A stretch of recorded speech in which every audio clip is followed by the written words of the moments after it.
Bismillahirrahmanirrahim. Assalamualaikum warahmatullahi wabarakatuh. Waalaikumsalam warahmatullahi wabarakatuh. Bagaimana kabarnya hari ini anak-anak? Alhamdulillah luar biasa. Allahu Akbar. Alhamdulillah, semoga kita semua selalu diberi kesehatan oleh Allah ya. Amin. Wah, kayaknya hari ini semangat banget nih. Sebelum pembelajaran dimulai, alangkah lebih baiknya kita mengucap basmalah terlebih dahulu. Bismillahirrahmanirrahim. Udah siap belajar hari ini? Harus siap ya. Nah, sekarang Ibu mau tanya, ada yang udah pernah nonton film Dora? Nah, Dora itu biasanya selalu bawa apa sih dalam tasnya? Ya, betul. Dora selalu membawa peta dalam tasnya untuk mengetahui kemana ia harus pergi. Nah, anak-anak, peta itu apa sih? Ada yang tahu tidak? Nah, menurut Erwin, peta adalah gambaran konvensional dari kenampakan muka bumi yang diperkecil seperti penampakannya jika dilihat vertikal dari atas, dibuat pada bidang datar, dan ditambah tulisan-tulisan sebagai penjelas. Jadi, peta itu merupakan gambaran permukaan bumi yang dibuat dengan perbandingan atau skala tertentu pada bidang datar. Bidang datar yang digunakan itu biasanya seperti kertas, papan, dan lain-lain. Nah, jenis-jenis peta itu ada peta umum dan peta khusus. Peta umum itu contohnya peta dunia atau peta Indonesia. Nah, kalau peta khusus itu biasanya tematik atau mempunyai tema. Contohnya itu peta persebaran flora dan fauna. Kemudian, fungsi peta itu untuk apa sih? Nah, fungsi peta itu yang pertama untuk menunjukkan suatu lokasi. Misal nih, Bandung itu ada di sebelah mana sih? Nah, kita bisa mencarinya melalui peta bahwa kota Bandung itu berada di Pulau Jawa, yaitu Jawa Barat. Nah, yang kedua itu menentukan arah suatu tempat. Nah, jadi kita bisa mengetahui nih, dari Pulau Jawa ke Pulau Sumatera itu jaraknya seperti apa sih? Nah, lalu yang ketiga, untuk menggambarkan permukaan bumi. Dan yang keempat, untuk menunjukkan kekayaan alam. Baik anak-anak, sekarang kita akan coba mencari dan menunjukkan komponen-komponen apa aja sih yang ada pada peta. Nah, peta yang akan kita gunakan sebagai contoh ini adalah peta lingkungan sekitar kita, yaitu peta Kabupaten Sumedang. Nah, ini merupakan peta Kabupaten Sumedang. Nah, Kabupaten Sumedang ini berada di Pulau Jawa, tepatnya di Jawa Barat.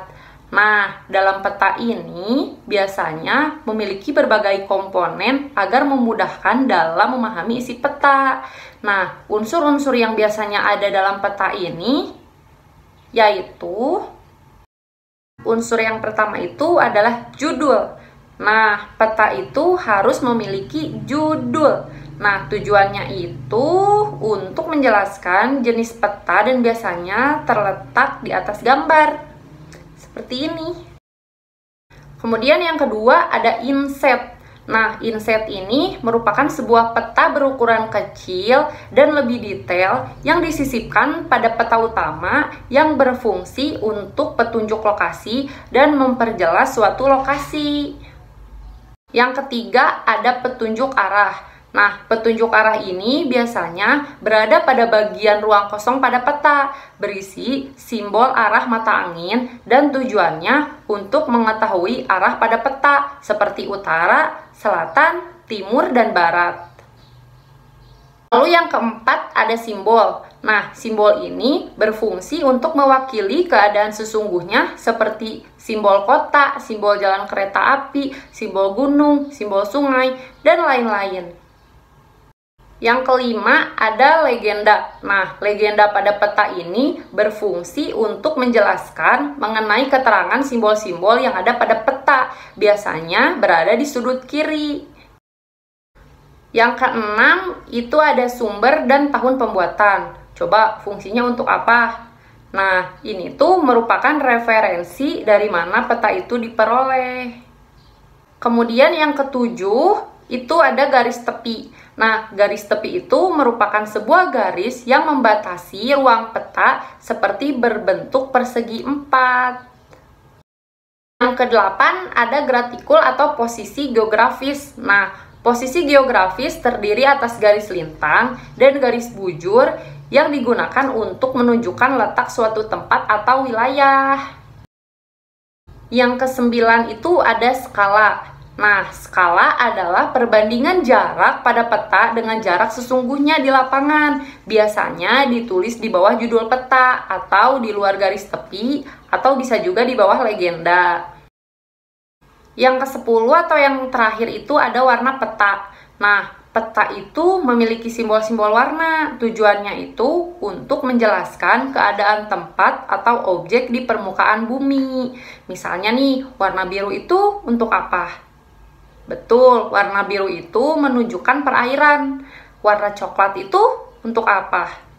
Betul, untuk pegunungan. Dan warna kuning itu untuk dataran tinggi. Nah, anak-anak, itulah komponen-komponen pada peta atau cara membaca peta. Nah, komponen-komponen peta ini biasanya ditujukan agar memudahkan kita dalam membaca peta tersebut. Jadi, kalian telah mengetahui ya, apa itu peta, apa saja jenis-jenis peta, apa fungsi peta, dan apa saja komponen-komponen yang perlu ada dalam peta. Nah, apakah dapat dipahami? Baik, alhamdulillah jika sudah dipahami. Nah, jadi dapat kita simpulkan bahwa peta itu merupakan suatu gambaran permukaan bumi yang diperkecil di sebuah bidang datar yang berisikan informasi geografis yang berhubungan dengan bentuk wilayah beserta kenampakan alam atau budaya. Misalnya sungai, gunung, danau, rawa-rawa, laut, batas wilayah, hingga perkampungan. Nah, anak-anak, dengan pembelajaran peta ini, Ibu berharap kalian mengetahui betapa luasnya bumi yang kita tempati, sehingga kita harus menghayati dan mensyukuri nikmat Sang Pencipta. Nah, untuk menguatkan pemahaman kalian mengenai peta ini, Ibu akan menugaskan kalian untuk menggambar peta lingkungan menggunakan skala sederhana. Dikumpulkan minggu depan ya. Oke? Sebelum pembelajaran berakhir, mari kita ucapkan hamdalah bersama-sama. Alhamdulillahirobbil alamin. Sampai jumpa di pertemuan selanjutnya. Terima kasih. Wassalamualaikum warahmatullahi wabarakatuh.